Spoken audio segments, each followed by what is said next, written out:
Eleanor Whitaker woke to the sound of gulls crying over the Atlantic, their sharp calls slicing through the dawn's quiet. It was her 80th birthday, a milestone she'd been anticipating for months, not with dread but with a stubborn kind of hope. At 80, she was still here, still standing, her heart beating strong despite the years that had worn her hands rough and her hair silver. Today, she'd planned a family picnic in the garden of her seaside cottage, a chance to gather her scattered kin. Her son Daniel, daughter-in-law Clara, daughter Sarah, and the grandchildren who felt more like strangers now. She lay in bed a moment longer, picturing their faces, the laughter she hoped would fill the air. It had been too long since they were all together. She rose, her joints creaking like the old wooden floors of the cottage, and shuffled to the kitchen. The house smelled of salt and pine, a comforting mix that had anchored her through decades of joy and loss. The kitchen was her domain, its counters cluttered with mixing bowls and jars of spices she'd collected over a lifetime. She tied on her favorite apron, faded blue with tiny embroidered daisies, and set to work. The picnic would be perfect. It had to be. She'd spent weeks planning, sending handwritten invitations to Daniel in Boston, Sarah in Portland, and even the grandchildren, who lived in their own orbits now, tethered to phones and jobs and lives she barely understood. First, the clam chowder. Eleanor hauled a heavy pot onto the stove, the same one she'd used for every family gathering since Thomas, her husband, was alive. She diced potatoes with precision, her knife steady despite the slight tremor in her fingers.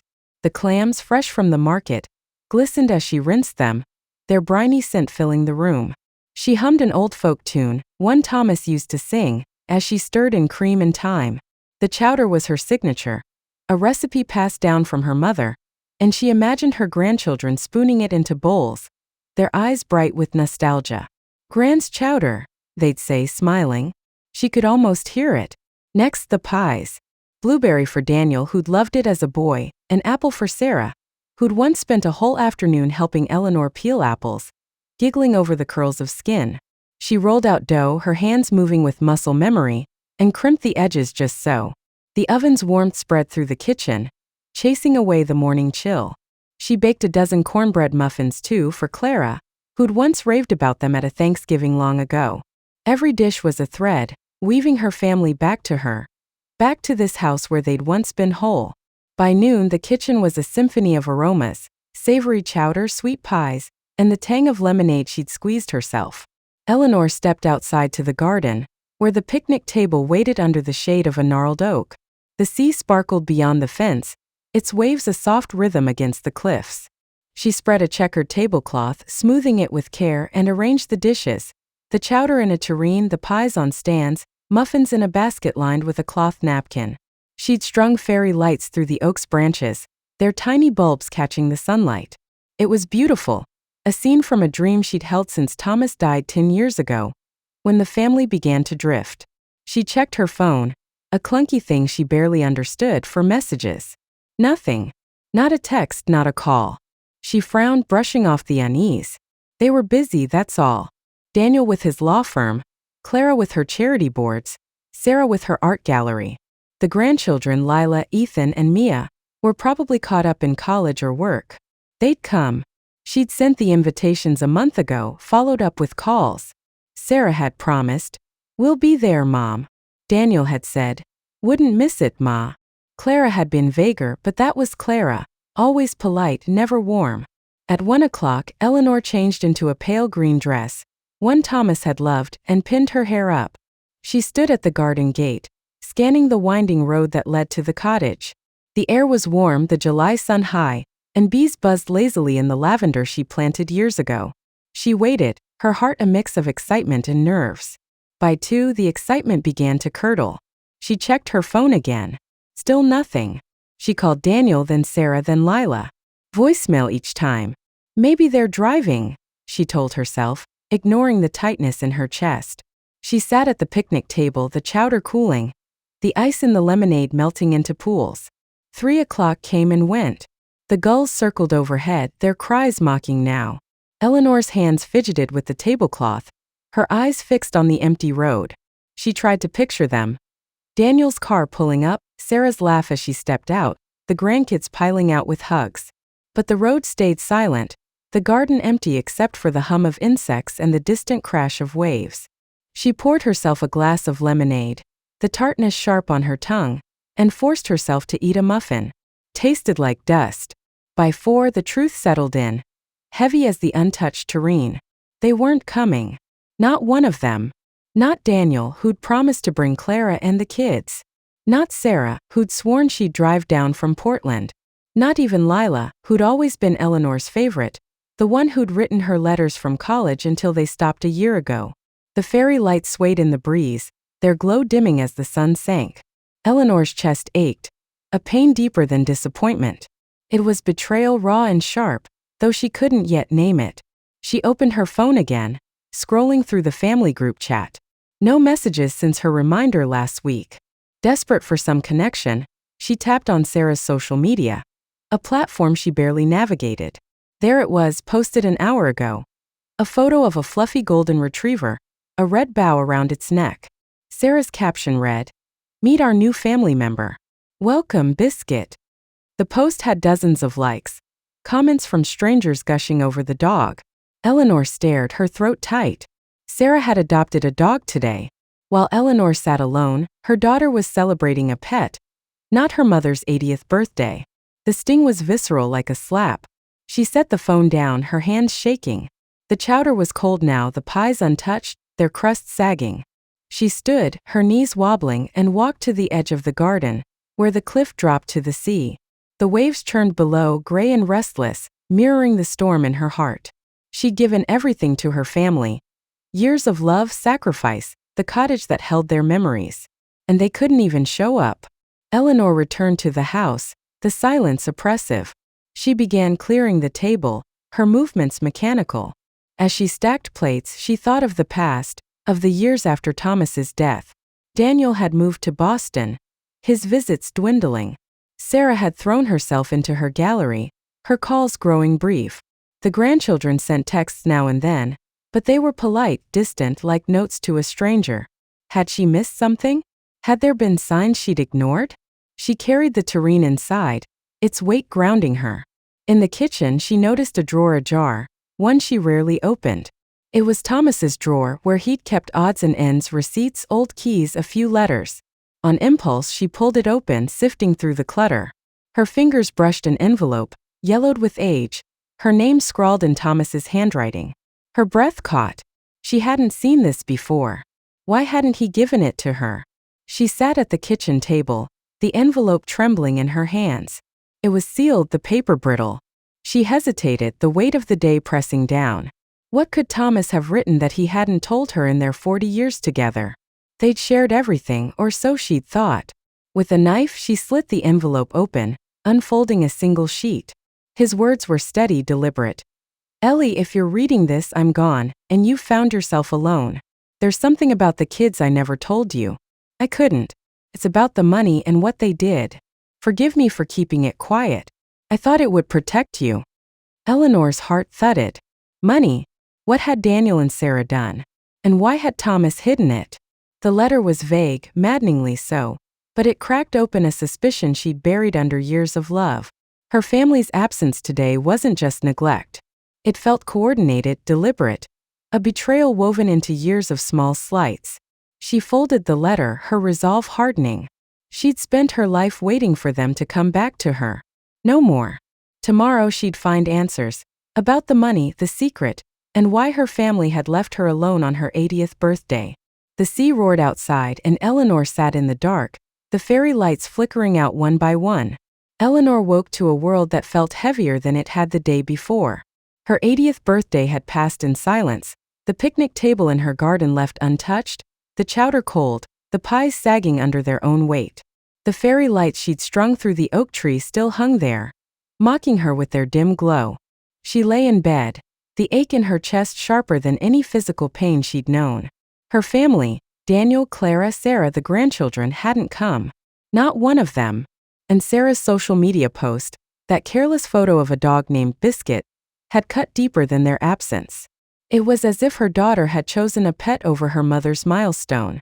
She rose slowly, her body protesting the effort. The cottage was quiet, the only sound the distant crash of waves against the cliffs. In the kitchen, the remnants of yesterday's feast cluttered the counters. Bowls of congealed chowder, a half-eaten muffin, the lemonade pitcher sweating in the morning heat. She couldn't bear to clean it yet. It was evidence of her hope, now shattered, and throwing it away felt like admitting defeat.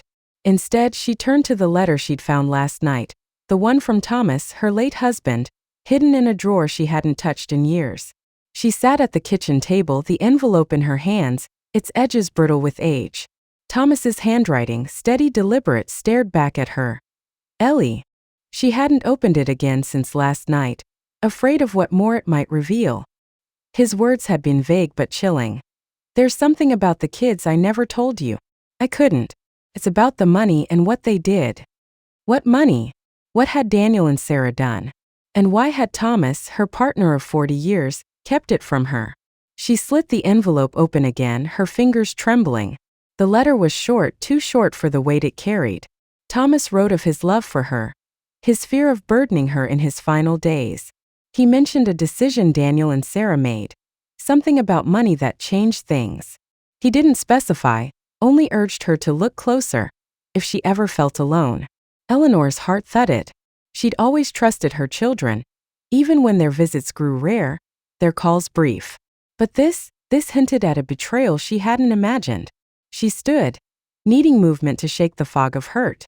The cottage felt smaller today, its walls crowded with memories. She wandered to the living room, where photos lined the mantel. Daniel as a boy, grinning with a fishing rod. Sarah at 10, painting at the kitchen table. Thomas and Eleanor on their wedding day, laughing under a Maine sky. The images blurred as tears welled. Had those moments been a lie? Had her children been hiding something all these years? She needed answers, but first she needed air. She stepped outside, the sea breeze sharp against her skin. The garden still held the wreckage of the picnic, plates stacked haphazardly, the tablecloth askew. She forced herself to sit at the table, her hands tracing the checkered pattern. She thought of the years after Thomas's death in 2015, when the family began to fracture. Daniel had moved to Boston, chasing a law career, his visits dwindling to holidays, then nothing. Sarah had thrown herself into her art gallery in Portland, her calls growing clipped, her excuses flimsy. The grandchildren, Lila, Ethan, and Mia, had been close once, spending summers at the cottage, but now they were shadows, their texts polite but distant. Had she missed the signs?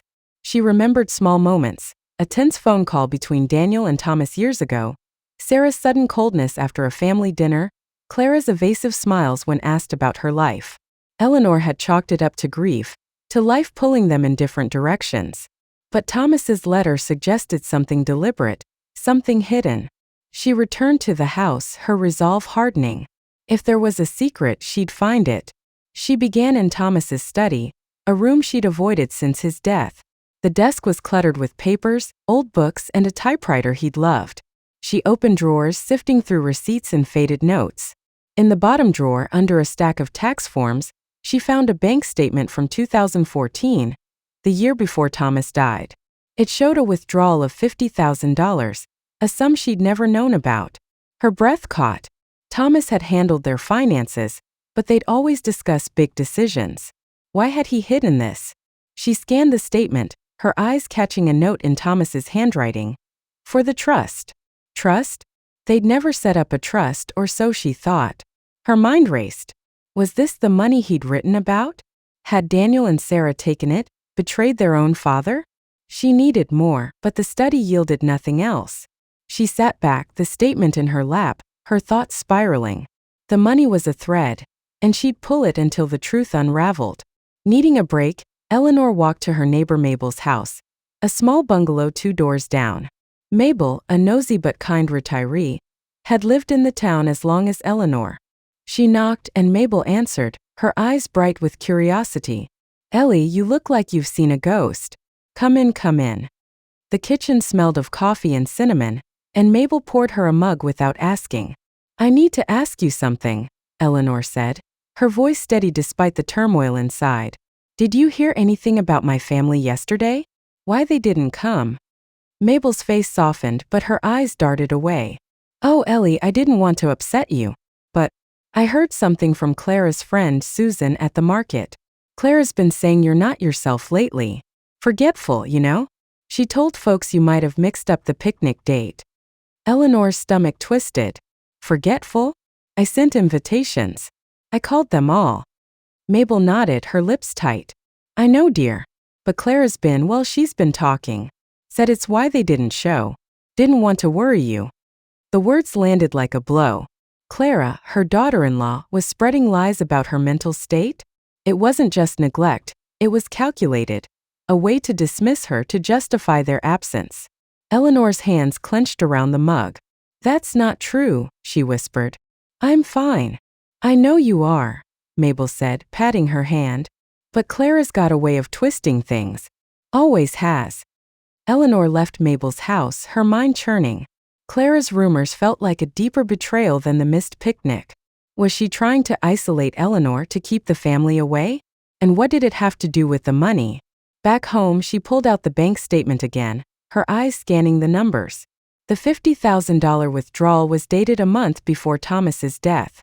She needed to know more. Where the money went, why Thomas had hidden it, and what Daniel and Sarah had done. She picked up her phone, her fingers hovering over Daniel's number. He was her firstborn, the one who'd once followed Thomas around the cottage, eager to learn how to fix a leaky pipe or bait a hook. Could he have betrayed her? She dialed, her heart pounding. The call went to voicemail, his voice clipped. This is Daniel Whitaker. Leave a message. She hung up, the silence louder than ever. She tried Sarah next, but it rang out too. Frustrated, she opened her laptop, a gift from Lila that she rarely used. She logged into the bank's website, fumbling with passwords until she accessed their old joint account.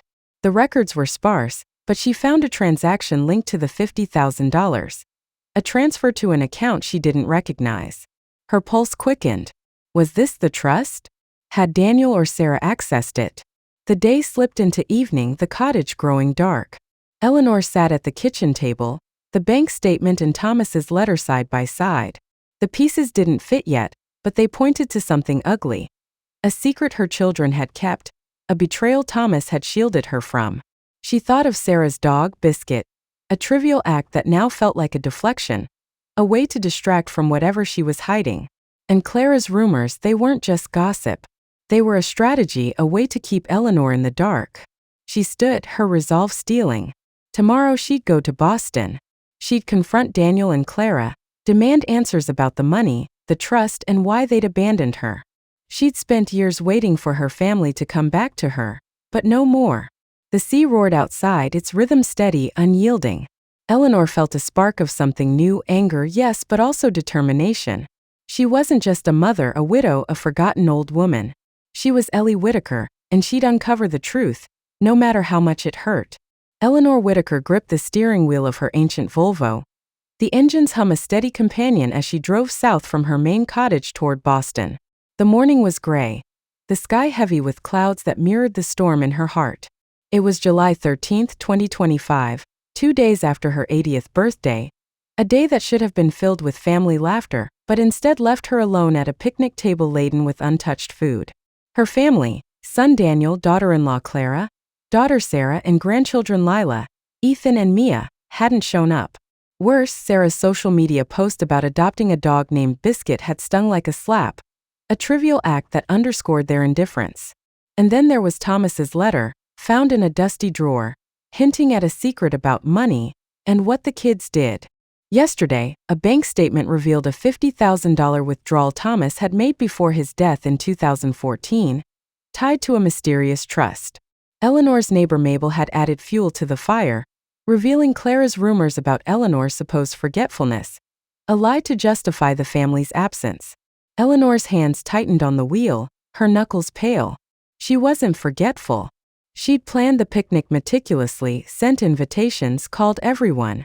The betrayal wasn't just their absence. It was the whispers, the secrets, the money. She was done waiting for answers. Today she'd confront Daniel and Clara in Boston, demand the truth about the trust, the rumors, and why they'd abandoned her. The road stretched ahead, flanked by pine forests and glimpses of the Atlantic, but her mind was elsewhere, replaying the past. She remembered Daniel as a boy, his freckled face alight as he helped Thomas fix the cottage's porch. He'd been her rock after Thomas's death, promising to visit to keep the family close. But Boston had changed him. His law firm, his marriage to Clara, their polished life in a high-rise. Clara, with her sharp smile and charity boards, had always kept Eleanor at arm's length. Had she orchestrated the family's absence? And what about the money? Eleanor's thoughts snagged on the bank statement, the $50,000 marked for the trust. Had Daniel taken it? Was Clara involved? The drive took 3 hours, the Volvo rattling over the Massachusetts line. Boston loomed, its skyline a jagged contrast to the soft curves of her coastal town. Eleanor navigated to Back Bay, where Daniel and Clara lived in a sleek apartment building, all glass and steel. She parked, her heart pounding. She hadn't called ahead, didn't want to give them time to prepare excuses. She smoothed her dress, a simple navy one she'd chosen for its quiet strength, and rode the elevator to the 10th floor. The door to apartment 10B was heavy oak, polished to a shine. Eleanor knocked, her pulse loud in her ears. Footsteps approached and Clara opened the door, her blonde hair pulled into a perfect bun.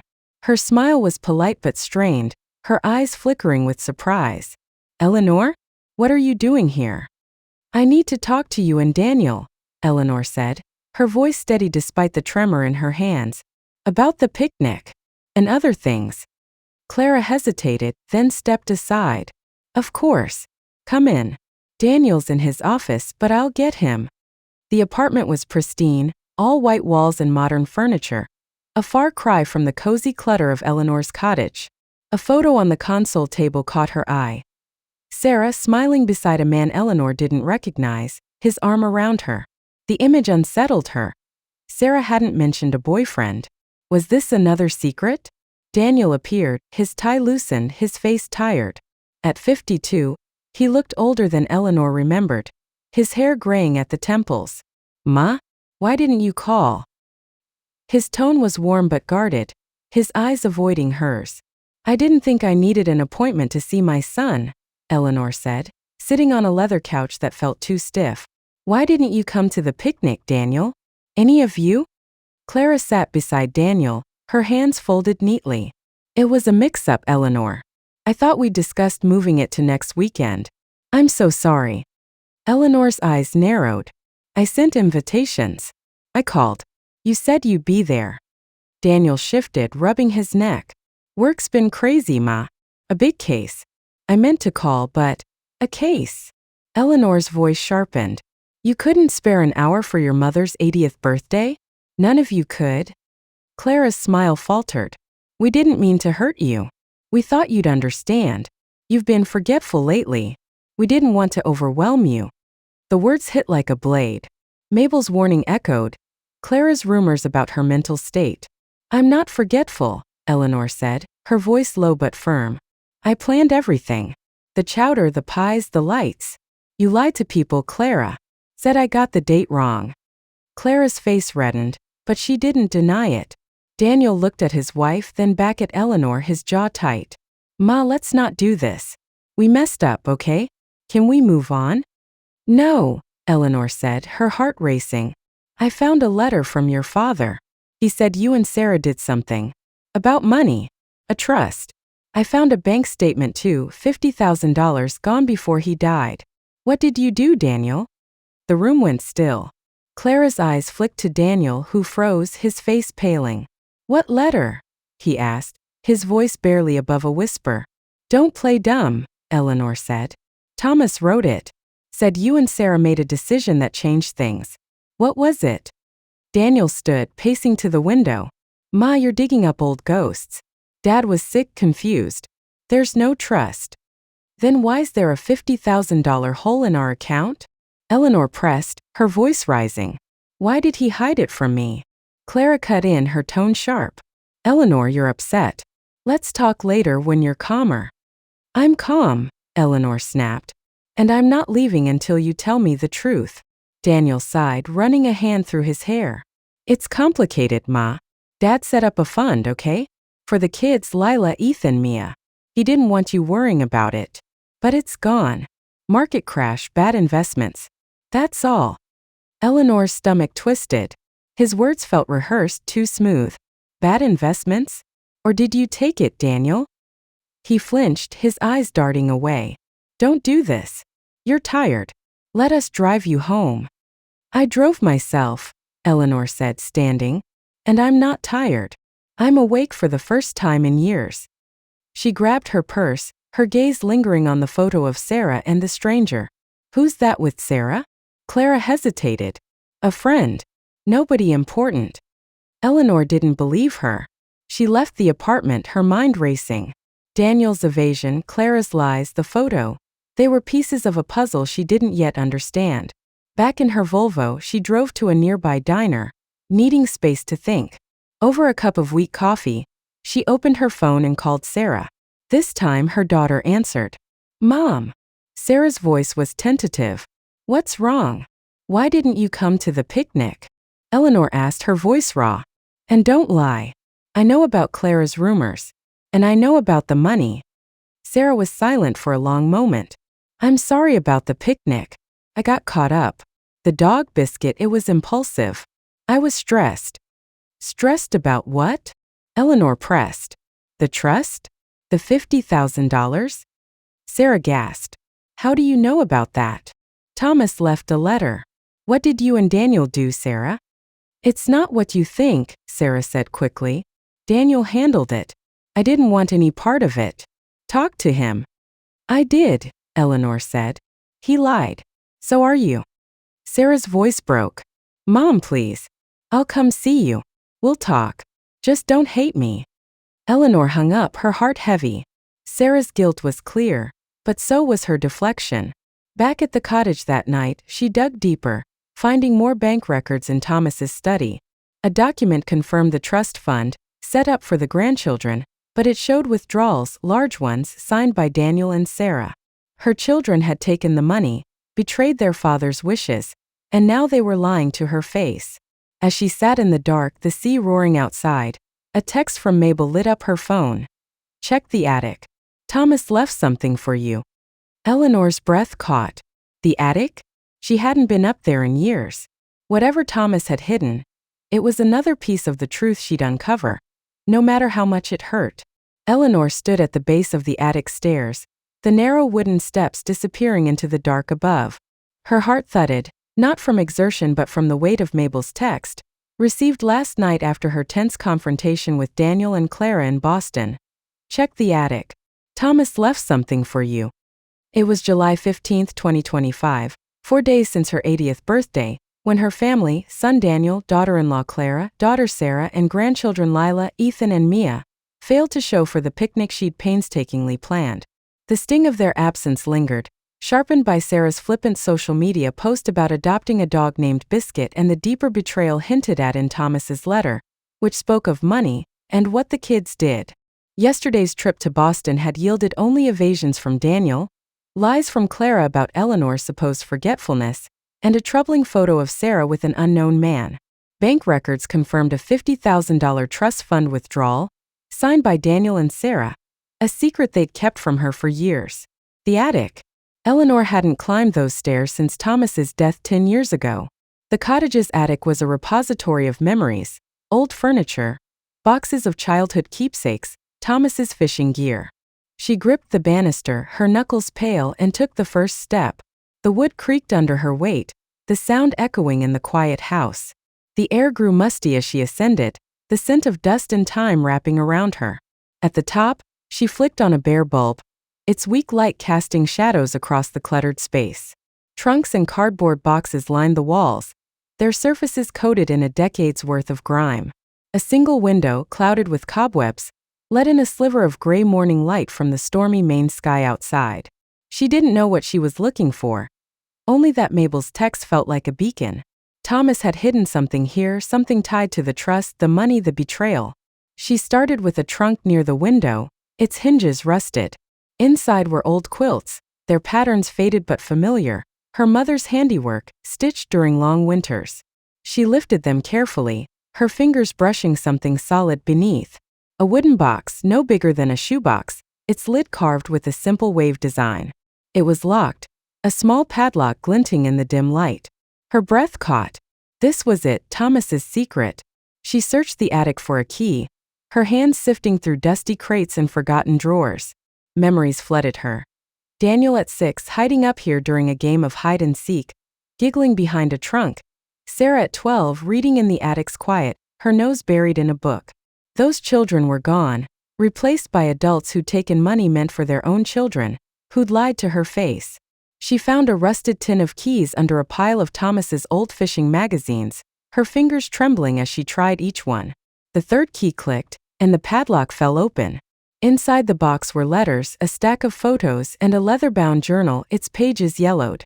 Eleanor's heart raced as she lifted the journal, recognizing Thomas's handwriting. She sat on an old rocking chair, the wood groaning, and opened it. The entries were dated 2013 to 2014, the year before his death. Thomas wrote of his illness, his fear of leaving Eleanor alone, but also of a discovery that broke his heart. Daniel and Sarah accessed the trust, he wrote in a shaky hand. I set it up for Lila, Ethan, and Mia, $50,000 for their future. But Daniel needed money for his firm, said it was a loan. Sarah went along, said she'd repay it. They didn't tell Ellie. I can't tell her either. It'd crush her. Eleanor's vision blurred with tears. Her children had taken the money meant for their kids, betrayed Thomas's trust, and kept her in the dark. She flipped through the journal, each entry a knife. Thomas described Daniel's insistence, Sarah's reluctance but complicity, their promises to repay that never materialized. He'd chosen silence to protect her, but it felt like another betrayal. Why hadn't he trusted her with the truth? She'd been his partner, his equal, not a fragile thing to shield. The photos were next, snapshots of the grandchildren as babies, Thomas holding Lila on the beach, Ethan's first fish, Mia's tiny hand in his.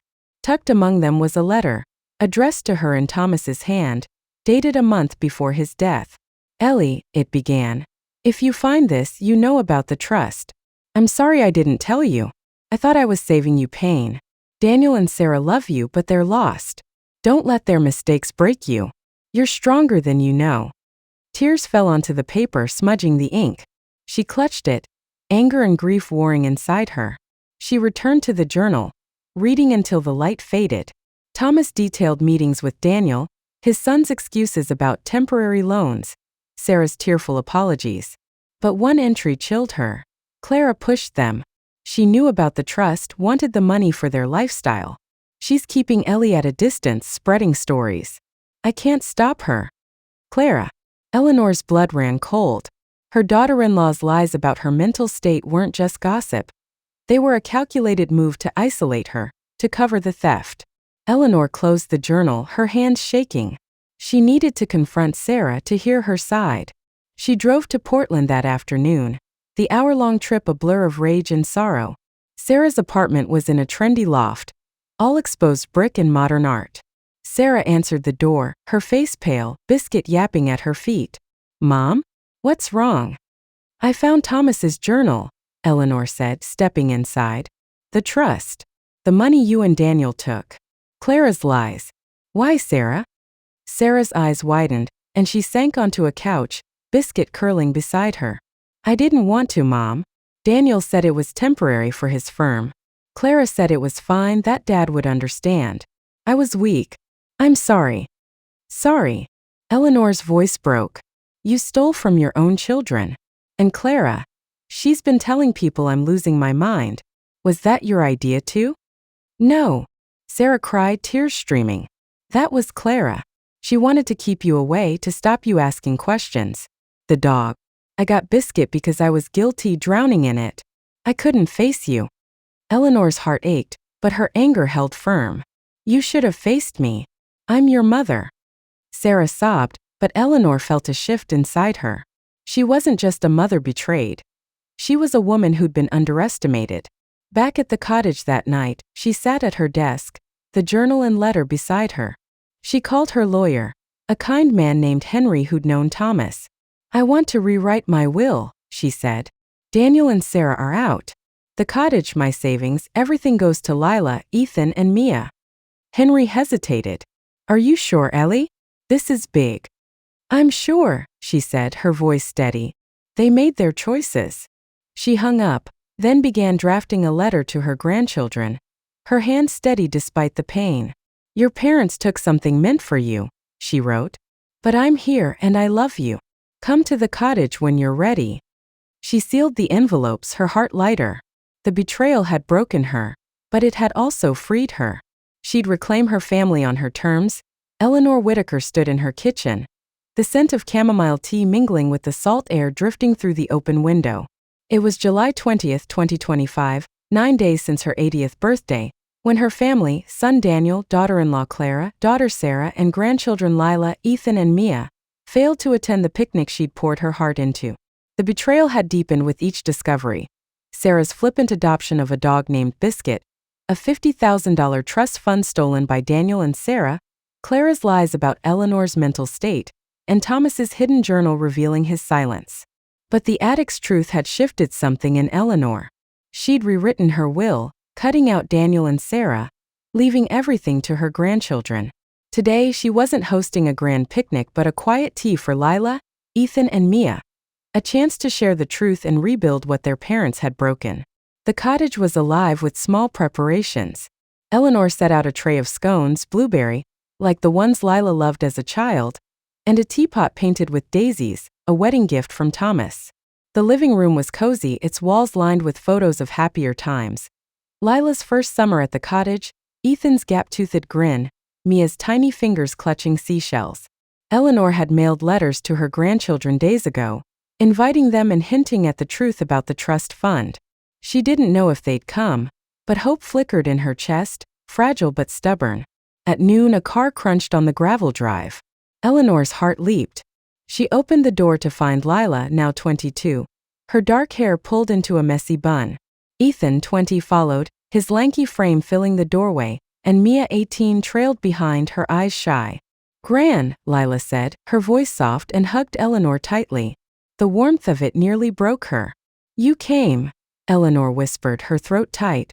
"Of course," Ethan said, grinning. "Missed this place." Mia nodded, clutching a small gift. A seashell necklace. "For you, Gran." They settled in the living room, the tea steaming in their cups. Eleanor's hands trembled as she began.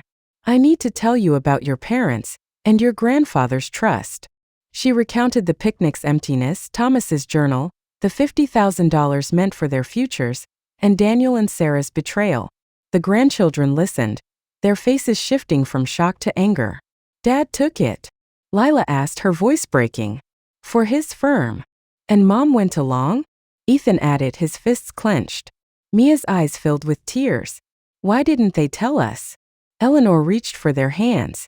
"Your grandfather wanted to protect me, and I want to protect you. The money's gone, but you have this cottage, my love, and each other." They spent the afternoon sharing stories, Thomas teaching Lila to fish, Ethan building sandcastles, Mia painting with Sarah. Eleanor gave them keepsakes from the attic, Thomas's pocket knife for Ethan, a locket for Lila, a sketchbook for Mia. The gifts were small, but they carried his love. As the sun set, the grandchildren promised to visit again, their hugs fierce. Eleanor felt a weight lift, the first step toward a new family bond. The next day, Daniel and Clara arrived unannounced, their faces tight with worry. News of Eleanor's new will had reached them.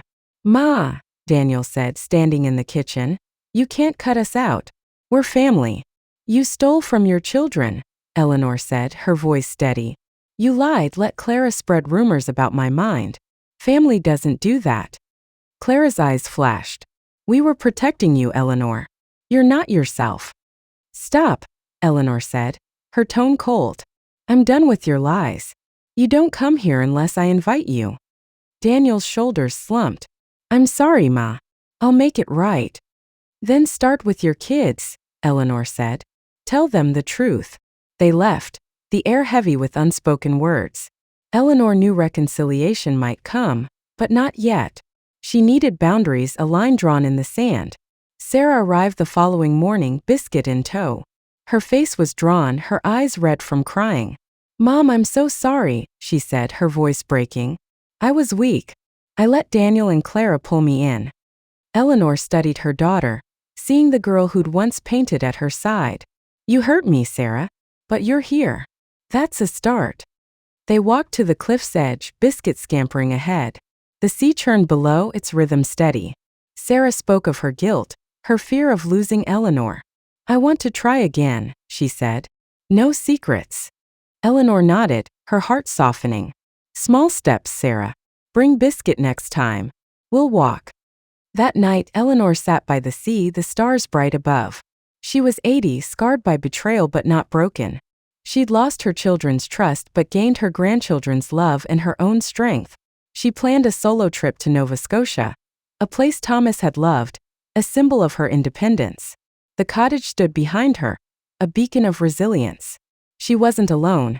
She had herself, the sea, and a future she'd write on her terms, starting with the next generation. Thanks for watching.